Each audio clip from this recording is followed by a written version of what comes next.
I'm sorry. It's so much easier to look out there to everybody. You're right. What's your name? Logan. I kind of care about you. I'm just kidding. I really do a lot care about you. I do. You guys doing okay this morning? Yeah? Two? Actually, for real, who didn't sleep at all last night? What's wrong with you guys? Jeez. Well, hey, if you promise not to fall asleep on me, I'll be okay. Just because. Thank you. So last night we kicked off this whole deal with identity, right? And we're looking at this question, who am I? And we thought, hey, this weekend we're going to spend some time looking at this question. How do we answer the question, who am I? And we said, hey, if we were to ask this question right now, if I were to tell you, hey, I want you to pull out a pen and a piece of paper and write down who you are right now, there would be a lot of confusion. There'd be a lot of confusion as related to our identity. Confusion is an interesting thing, really. I don't know if you ever thought about it, but when you're confused, you tend to make ill-advised decisions. When you're confused, you're not seeing things as they really are.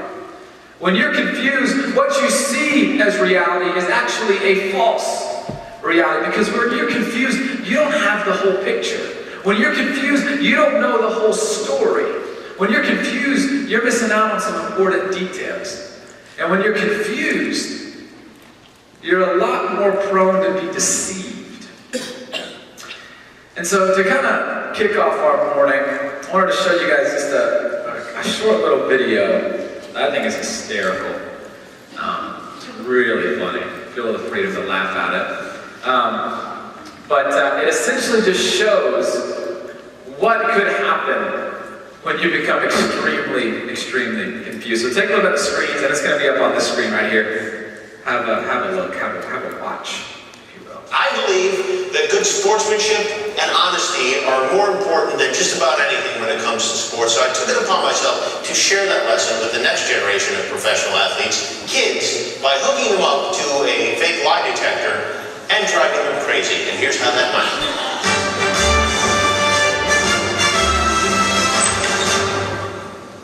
Well, hello. How are you? Good. Good. Thank you for coming. I'm Officer Jimmy. This is the Truth Fairy. The Truth Fairy is going to hook you up to a machine right now. Do you know what a lie detector is? Yeah. A lie detector is a machine that can tell if you're lying or telling the truth. So you must always tell the truth, okay? Okay. All right. And then we're going to put this on your head, and we'll be all ready to go. Wow. That's right. I've got more gel than you, Truth. Yeah. Do you gel your hair? Yes. Okay. All right. Let's start with your name. What is your name? Blake. Okay, very good. How old are you, Blake? 7 years old. 7 years old. What grade are you in? First grade. Do you like school? Yeah. Do you like school? No. I'm bad at science. You're bad at science? Yeah. You don't like science? No. It's boring. Yeah. What courses do you like? Math. You like math? Yeah. Okay. What's 8 plus 8? 16. 14.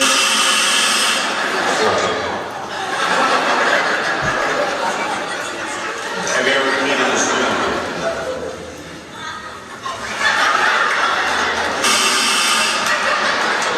A little bit? Hold on, let me ask the Truth Fairy. Truth Fairy, have you ever peed in a swimming pool? Yes. You? I think we all have. It's fun. It's great.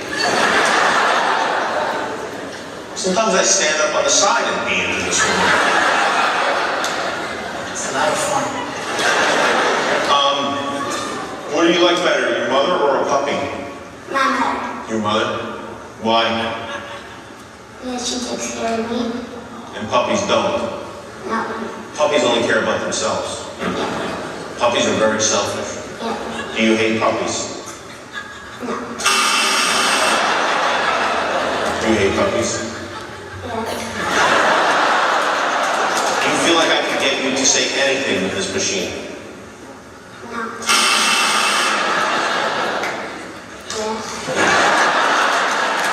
Who do you think is smarter, your mom or dad? Dad. Dad? Why is dad smarter? He knows way more history. He knows more history. Does your mom ever do dumb things? No. Does mom ever do dumb things? Yes. What kind of dumb things does she do? She says bad words. Oh, she says bad words. Like the really bad words? Yeah. Whoa. Do you ever say bad words? No. Sometimes? A little bit. What are some of your favorite bad words?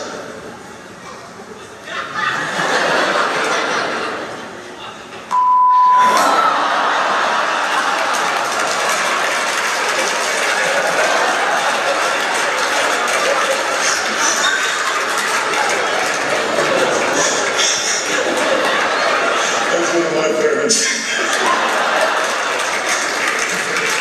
I don't know if we can continue with this.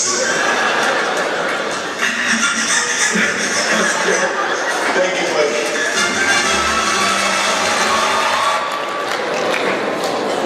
Hysterical. There's like 10 of those on YouTube. I waste like hours a day watching them over and over and over and over again. That poor kid. You see his face? It's so funny. I do some of that stuff to my kids at Dolphin Swim School. I almost made one of my kids believe that his brother wasn't sitting right next to him. It's so funny because the kid is so confused. I mean, he has no idea what's going on, right? He's so confused at this lie detector thing that even some of his answers that Kimmel buzzed him on, those were probably true, right? Like some of the things that he said, he probably does love puppies. And then he got buzzed, and he changed his answer even if what he answered wasn't really true. And he was so sad, so funny. Taking advantage of little kids is so funny, and bad, and terrible. Don't ever do it. But he was so confused, and he was so confused that he didn't even know what was going on. And it led him to say things that he might not have said had he knew exactly what was going on. Kimmel was joking, but I mean, the kid was being deceived. He was being deceived to the point that he was even saying things about himself that he probably didn't even really believe. That he was confused. And so when you're confused, you don't have all the pieces to the story. When you're confused, you don't know everything that's going on. When you're confused, you might act in a way that you wouldn't have otherwise if you knew everything, if everything was a little bit more clear. If you had the whole story. And we talked about last night that in regards to this question, who am I? There's a lot of confusion. Right? It's such a huge question. And a lot of us have come in tonight or this morning, you came in last night, and in regards to your identity, you have an identity crisis because you're confused about who you are. And confusion about your identity will be the reason why so many of you might make horrible decisions. Confusion about your identity might be the reason why many of you will make horrible decisions. Why? Remember, because we said identity precedes activity. That who you are, who you say that you are, comes out in the way that you live. The decisions that you make is rooted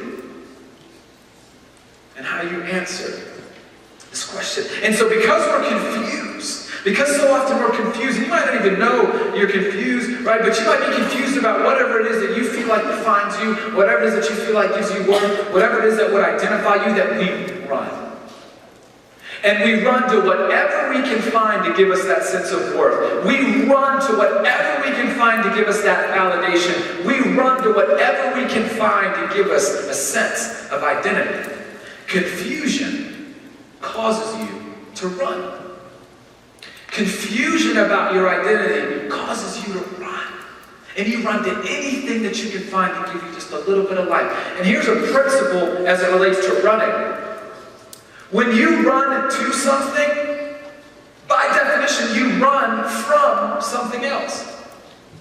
When you run to something, by definition, you run from something else. And so many of you, that one thing that you're running from this weekend is God. You're confused about your identity, and it's caused you to run to every single avenue you can find, every single well that you try to draw from, and because of that, you are running from something else. And for many of you, that thing that you're running from is God. You came this weekend, you've been running. You came this weekend because maybe you had to, or maybe even you wanted to. Your friend invited you, but there's a part of you that's running. Confusion causes us to run. Why is it that we're so confused about our identity then? Why is it that we are so tempted to run to all of these other things to find a sense of worth and value and identity? Why is it that we run from the only legitimate source in the entire universe and we run to all of these other things that eventually just keep us wanting even more than we were before? And to help us answer this question and to kind of dive into this idea of confusion, I want to share with you guys a story. It's one of my favorite stories of all time. I love this story. And, it's about this boy, right, who was born, and he was born to be a king, right? His father was a king. His father was a king of this entire kingdom that they lived in, and he had a son. And this boy, man, he was going to be the next king. He had royalty that just flew out through his veins. I mean, this guy had everything. And one day, he would be king. In fact, when he was born, all of the subjects from all over that kingdom, they came to see this boy just to pay him respect, just to bow down to this guy who would one day be their king. This guy was next in line, and him and his dad were really close, extremely close, but then tragedy struck. And this boy, he lost his father. The king died a tragic and unexpected death. And take a look up at the screens and watch how part of the story unfolds.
What am I gonna do?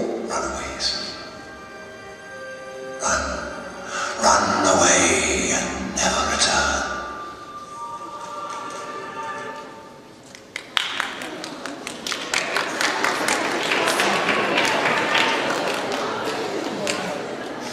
See, it still gets me. Simba ran. He abandoned his true identity. Simba, who was heir to this throne, he was going to be the king. He had royalty throne rolling up through his veins, and he ran. In fact, the second that Mufasa died, Simba technically became king. And then Scar came. He deceived Simba, and in a moment of confusion, Simba believed the lie, and he ran. He abandoned his true identity. In a moment of confusion, in a moment when Scar came and deceived him, in a moment of confusion about who he was, he believed a lie from the enemy Scar, and he ran. And he abandoned his true identity. So often I forget. One of the reasons why I love that scene, the reason why I showed it to you, is because that is not only an incredible picture of us running from our true identity, but it's also a perfect picture of the reality that we too have an enemy who is out to get us. We have an enemy, and I'm serious, his name is Satan.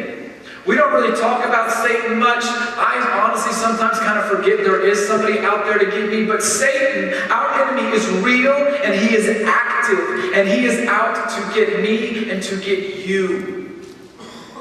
Satan's main objective for your life and for my life is to destroy us. His main objective for your life is to lead it down a path of destruction. He is real, and he is active, and he is working, trying to work his deal, trying to do his thing. And here's what Satan wants to do. The most common attack by Satan is on our identity. The most common attack by Satan on you and on me is on our identity. His goal is to make us run from the only legitimate source to anything and everything else that we can find. The most common attack by Satan is an assault on our identity in Christ, is an assault on us going to the only thing that can give us life and leading us down a path where we're running to anything and to everything else to give us just a little bit of life. Satan's goal is to get you to run from God and to everything and anything else. In fact, listen how 1 Peter describes Satan. It's so incredible. Be self-controlled and alert, he says. Hey, pay attention. Red flag. Don't overlook this. Your enemy, the devil, prowls around like a roaring lion, looking for someone to devour. A lion is how he's described. You would think the Lion King people just read the Bible all the time. Let me tell you a little bit about lions. Lions, they're the king of the jungle, right? They're very strong, but they're not very fast. They're not very agile. So when they want to catch their prey, when they want to catch the wildebeest, they got to prowl around in the tall grass. And here's what lions do. It's crazy. What they'll do is, to assure that they'll get their food, they'll surround particular prey as they're prowling through the tall grass. And then one lion will jump out at the wildebeest. And so the wildebeest starts running, and then another lion jumps out. And all of a sudden the wildebeest realizes that he's surrounded, and in a moment of confusion and panic, he runs right into the mouth of a lion. Lions kill by confusion. Satan kills by confusion. Satan kills by confusing us about what our true identity is. Satan kills by confusing us about where our true identity lies, about where true satisfaction and value and worth lies within us. And I don't mean to get too graphic for you this morning, but a lion, when he catches a wildebeest, he lunges at its throat, and he grabs the throat of the wildebeest and he suffocates it. It doesn't die immediately, he suffocates it slowly. And isn't that so true of some of us? That Satan just kind of drags you along slowly, and he gets you to go from this thing to this thing to this thing, and slowly the things that you think are giving you life are slowly suffocating you and slowly sucking the life out of you. And for some of you, you've come into this weekend, and deep down inside, you feel like you're trying to breathe underwater. He wants us to run. And he kills by confusing you about your identity. And he does that through deception. Listen to how Jesus describes Satan in John. This is John 8. Sorry, I made these slides and clearly didn't do a good job because it just says John. Oh, look at that. I pushed tab too many times. John 8:44. You belong to your... let me set this up, excuse me. So Jesus here, he's talking to the Pharisees, okay? He's talking to the Pharisees, and the Pharisees were these religious leaders who, of the time, did not believe that Jesus was the Son of God, right? They were the religious Jews. If you were with us on Wednesday, they were the ones who were all about the rules and regulations, right? And so Jesus is like, hey, guys, after all that I've done, all the miracles, all the people that I've fed, all the people that I've healed, you still don't believe that I'm the sent one, the Son of God? Like, do you not believe me? And they're like, no, Jesus, we don't believe you. The Pharisees did not believe that Jesus was the Son of God. The Pharisees did not believe that Jesus was the way, the truth, and the life. The Pharisees did not believe that life to the full was found only in Jesus. They did not believe that he would one day lead to the cross, die on the cross, and raise from the grave, and then establish our relationship with our Heavenly Father so that we can feel all of the fullness and the joy of Christ today. They didn't believe any of that. And listen to what Jesus attributes that to. You belong to your father, the devil. Imagine pulling that out on a parent next time you get in trouble. Don't. You belong to your father, the devil. Jesus. Man, I wasn't taking his name in vain. I was like talking to him. That sounds crazy that Jesus would say that. And you want to carry out your father's desire. He's talking about Satan here. He was a murderer from the beginning. Not holding to the truth. Jesus says, for there is no truth in him. When he lies, he speaks his native language. For he is a liar and the father of lies. Could Jesus have been any more clear?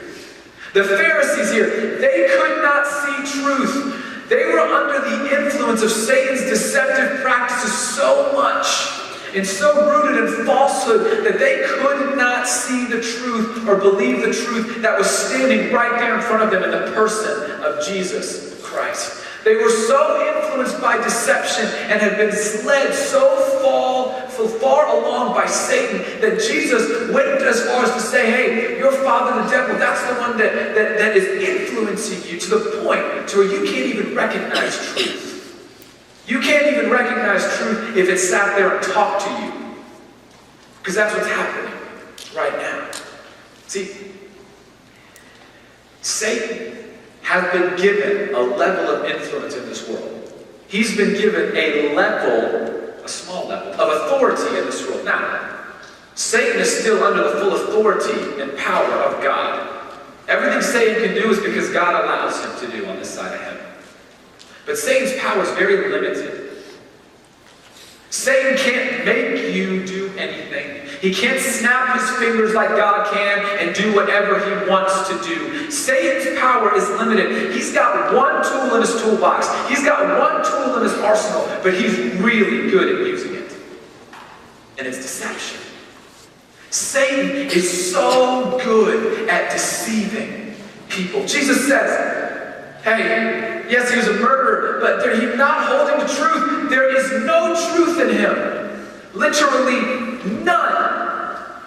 When he lies, he speaks his native language. Satan is fluent in the language of lie. When he opens his mouth, by definition, nothing but lie comes out, for he is the father of lies, the greatest of all liars.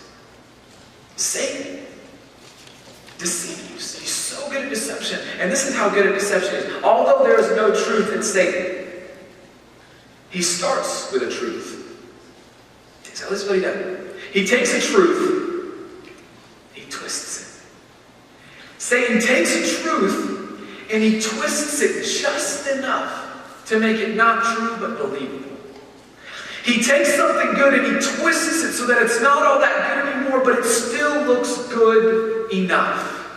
He takes a truth and he twists it just enough. It's not obvious. He finds some common ground and he takes the truth and he twists it in our minds and deceives us just enough to make it believable. And then he keeps stringing you along, and before you know it, he's led you farther astray than you could have ever imagined. He can't make you do anything. But he's a great deceiver. That scene with Scar. Scar played that one perfectly. It wasn't Simba's fault that Mufasa died. Did you catch the twist? It wasn't Simba's fault. Now, had Simba not gotten in trouble, Mufasa never would have had to go. But Simba's danger was not why Mufasa died. But Scar twisted the truth just enough to make Simba believe it. He twisted the truth just enough to throw Simba into a level of confusion, and he ran from his true identity. Simba didn't kill Mufasa, but Scar made it sound like it was all his fault. He made Simba believe that now that failure, the death of his father, is what identified him. All of a sudden, that event is what identified him, and there was nothing that he could do about it. The only thing he could do is run. Because all that he knew was true, all that was good to him, his family, and all that they would never accept him, and so he ran. Scar twisted the truth just enough to make it believable. Just enough so that Simba would abandon his true identity and run.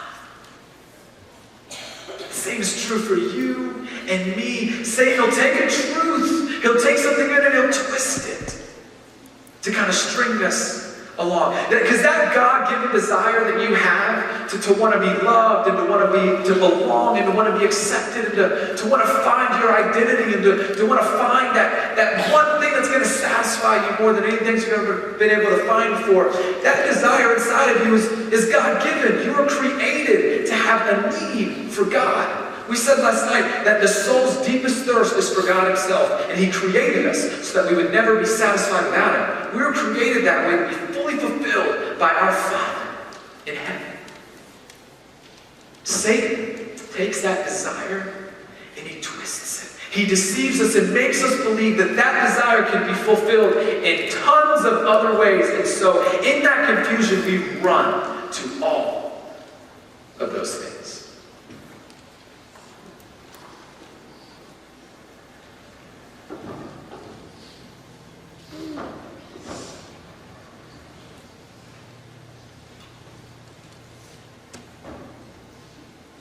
We run.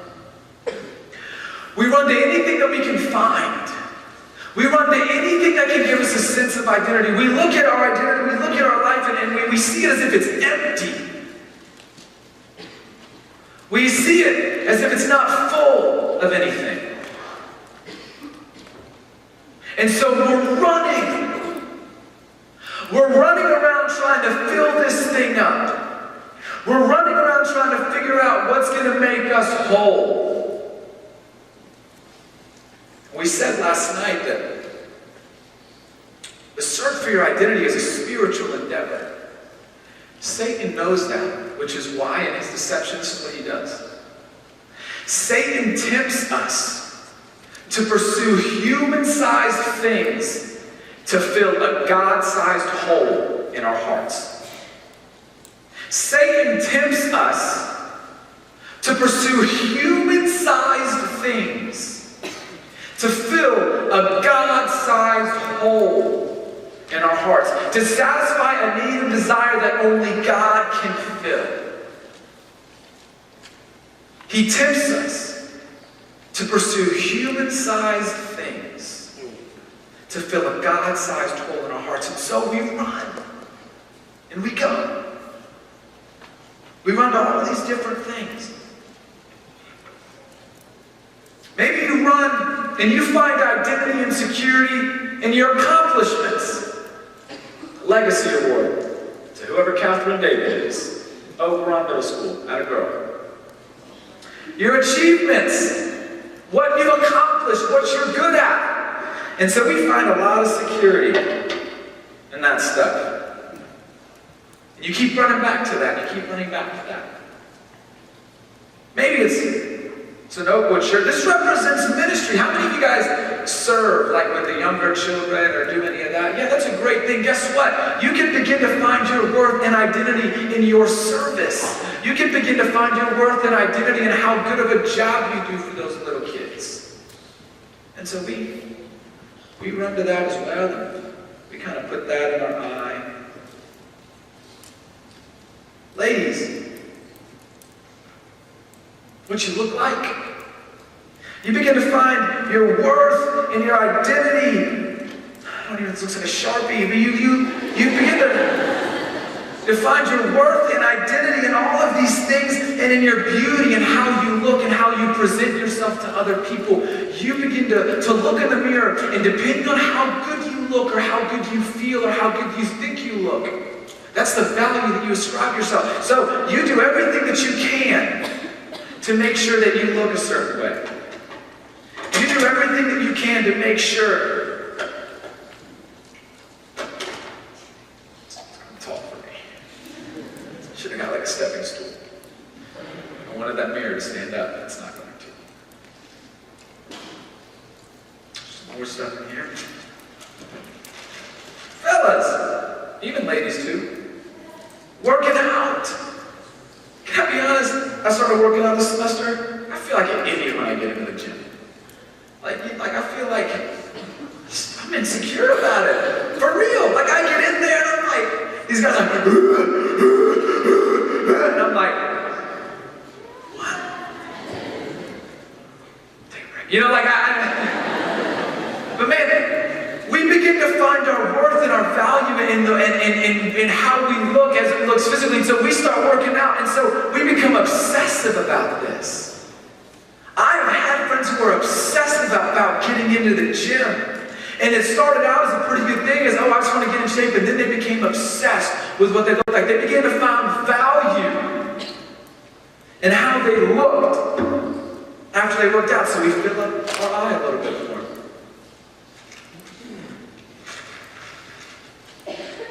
This is not the greatest toy car in the world, but possessions. What you drive, what you wear, how much money you have. We begin to identify ourselves and fill ourselves up with whatever it is we're wearing, or however expensive the thing that we own, or how big our TV is, or how big our house is. And we begin to take pride in that. We begin to identify with that, and we fill up our eyes just a little bit more. Friendships, even good ones. The other half is missing. But friendships, right? We begin to find our value and our worth in the friends that we have. And we look for them to validation. And if they don't validate us, then something's off, and something's missing for us. But we run to our friendships. And we want friendships to tell us that we're valuable and that we're worth something, and we fill up our eye. Relationships. Boyfriend, girlfriend, love. That doesn't exist in middle school or high school, sorry to break it to you. We run to these relationships. We run to our boyfriend to validate us. We run to our boyfriend to make us feel important. We run to our girlfriends to make us feel like a man. And we get involved in things that we're going to talk about in just a little bit that make us feel like a man. Or we give ourselves to a guy in a way that makes us feel like they love us. But I don't want to get into that just yet. But this just symbolizes just a relationship, even a good one. Even if you got a good, great boyfriend or a girlfriend, if all you do is hold hands. A good, that's fine. A relationship, anything. It's fine. It's a waste of time, God. That's fine. So I'm in graduate school, right? The worst part about that is I have to cook for myself. That's why I have cereal for dinner 7 times a week. Like, I hate ramen. I get sick at the smell of ramen. I've had it so much. Like, I have to try a different kind of Oriental noodle in the international section. Like, I'm struggling. I hate cooking for myself, but I try. And so I go to the grocery store and I'll buy vegetables. I try to buy some broccoli and tomatoes, and tomatoes specifically. I don't know if you've ever gone to buy tomatoes. We got a big old barrel of tomatoes. And I'm not very good at cooking, but what I know about tomatoes and getting vegetables is you don't want to rummage all the way down to the bottom first, right? The nice ripe ones, the ones that aren't smushed, they're at the top, right? So you gotta pick from the top first, right? You pick from the top layer, you're getting all these good ones. Then when the top layer's gone, you kind of start to dig a little bit deeper, right? You kind of get some of the ones that are in the middle. You're not finding anything good on top, and so you gotta dig a little bit deeper into the barrel. Same is true here. I mean, none of these things, honestly, none of these things are necessarily in and of themselves bad. Makeup, fine for a girl. Being good at stuff and serving in ministry and I'm not getting into relationships, whatever. Working out, and those things are fine. But when we start to find our worth and value and identity in them, they're only going to be good for so long. And when those things aren't enough anymore, when those things get exhausted, guess what? We kind of dig a little bit deeper. Satan's kind of dragging you along, and you dig just a little bit deeper to try to find identity. This represents so much. Well, yeah, your cell phone in general. But we find so much security in our phone. If you go to a party, or you end up going somewhere where you don't know anybody, what's the first thing you do? Pretend like you're texting, checking Twitter excessively, like you keep reloading the same tweet over and over and over. You're like, why isn't anybody tweeting? It's our security blanket. Social media, I talked about this last night. We're obsessed with social media. We're obsessed with likes and retweets. And when this becomes a machine, we begin to find value and worth in this thing. It's unbelievable what we do. And so we gotta fill up our eye just a little bit more.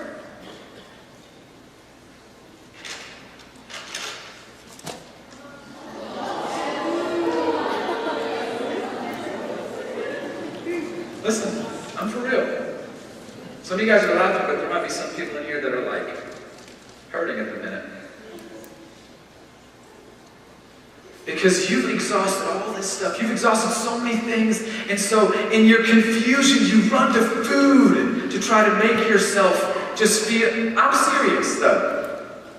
I'm not joking about this. I know people, I have friends who have exhausted every avenue of trying to feel okay, and so they numb the pain by overeating and throwing it up later. This is not a joke. So for those of you laughing, let's stop for a second, because there might be people around you struggling with this. Sorry to be stern. But you overeat, and you eat, and you eat, and you eat just to give yourself a little bit of a fix. You can laugh because it's kind of funny to us. But this is not eating. My youngest sister's a dancer. And I get so scared for her because of the pressure that gets put on her. She's an incredible dancer. It scares me that maybe one day she'll start to believe her body's not good enough and she'll just stop eating. Or she'll eat a lot and throw it up later. This is real. And so we just kind of fill up our eye in some of the most twisted ways.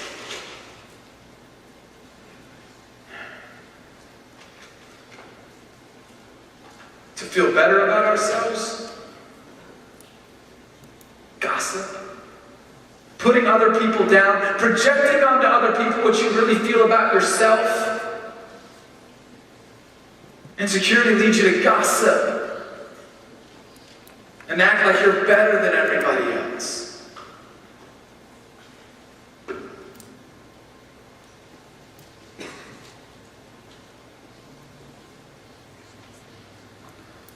Nothing has been able to satisfy you, and you just become angry at the world. And so what do you do to try to get past all that you're feeling? You just spend your time intimidating people. You bully people. Maybe you have been bullied. It's not just because this person is mean. It's because there's an insecurity that they can't handle. There's something going on in their past, and they find value and worth in being able to intimidate people and to be stronger than people and to get people to do what they want them to do. If that's you, you're trying to fill yourself up. And when that stuff, let's go, when the middle stuff, when the tomatoes, you got the top layer tomatoes, and you start getting into the bottom, the mushy ones, you don't even want to take them, but you gotta get something. You go to the bottom.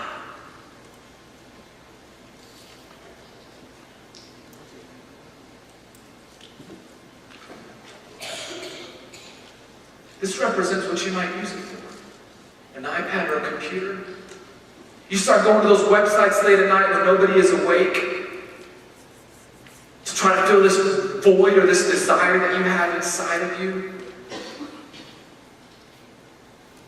You go to websites to try to see how you can make yourself look better. And you're up at night and you're addicted to this and to what you use it for. Hoping just to solve that empty feeling that you have. We dig deeper. Alcohol. You start partying up a little bit. You try to numb the pain. You try just to do anything that makes you feel cool. You try to do something that your friends are doing to make you feel like you can fit in with them. Because you're struggling, you want approval, and so you run to this stuff. Why? At the core, you're trying to fill up your eye. You're running around empty, you're running to anything and everything that'll give you a sense of identity. This is your healthy relationships. And this is those moments when you search for intimacy in relationships. When you go too far, when you cross the line, when you give a guy the only thing that you have that's for your future husband because you want him to love you. You want him to know that you think he's important, so you give him everything. You gotta create The Bachelor and The Bachelorette. Guys, those shows, I watched a couple episodes of the first Bachelor here this season. I couldn't finish the episode. I was sitting there watching my girlfriend. I wasn't by myself. I couldn't even get through the episode. Because these women who haven't even known this guy for 5 seconds, and he doesn't give them a rose, and they're bawling their eyes out. One lady, literally, she was bawling when she didn't get a rose, and she's sitting here talking about how she's never been loved before, and she feels rejected. And I'm thinking, Juan Pablo isn't your problem. That's his name. It's sad, because her problem is that she's lacking something. There's something missing, and she has run to anything and everything, and she's exhausted everything to try to fill up her eye. And she's letting a guy that she's known for 5 seconds define her. We search for identity and worth and value in the most twisted ways. And isn't this exactly how our enemy Satan would have it? Right? Because I don't know where you are, it gets worse and worse though, right? Because that first thing that you want wasn't enough, and the second thing that you went to wasn't enough, and the third thing wasn't enough, and the fourth thing wasn't enough, and the fifth thing wasn't enough, and the thing that you're on now won't be enough for much longer either.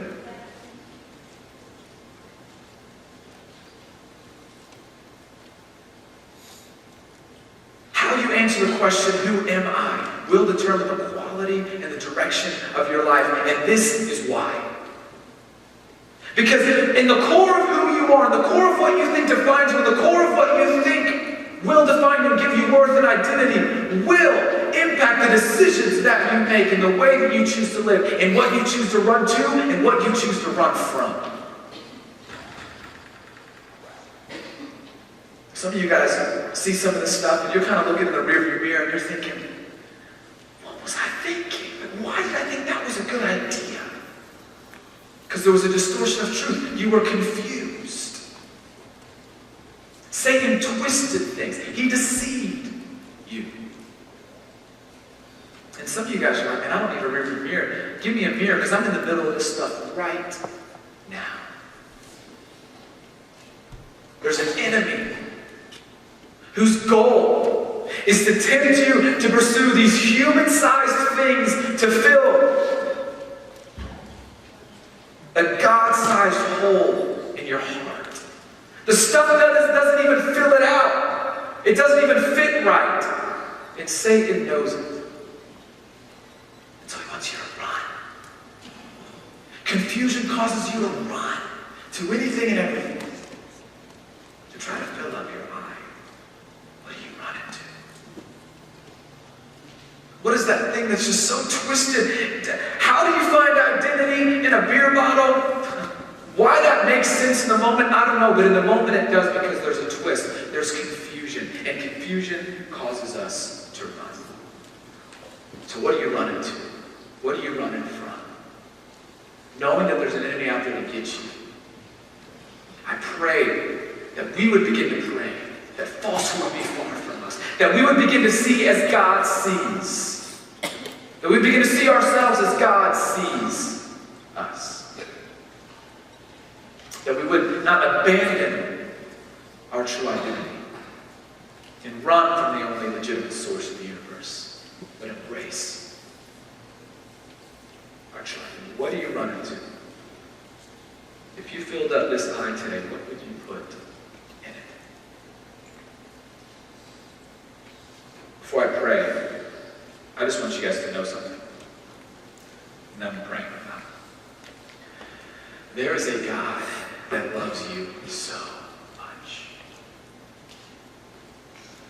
There's a God who's not mad at you for the decisions that you might have made. There's a God that loves you enough to put someone in front of you and to put people in your lives like your leaders and Brent and the Brennans of this world to point you to truth, even if it's hard to hear. Let me pray. Father, thank you that although there's an enemy whose goal is to deceive us, although there's an enemy out there whose goal is to assault our true identity that is found only in you, that we can stand on the truth of your word. And I pray, Father, this weekend as we continue to dive into this idea of our identity, that you would make clear to us the one true source. That you would make clear to us that that is the only thing that's going to bring us satisfaction. That's the only thing that's going to bring us joy. I pray that you would challenge these students and point them in your direction by the power of your Spirit. It's in Jesus' name.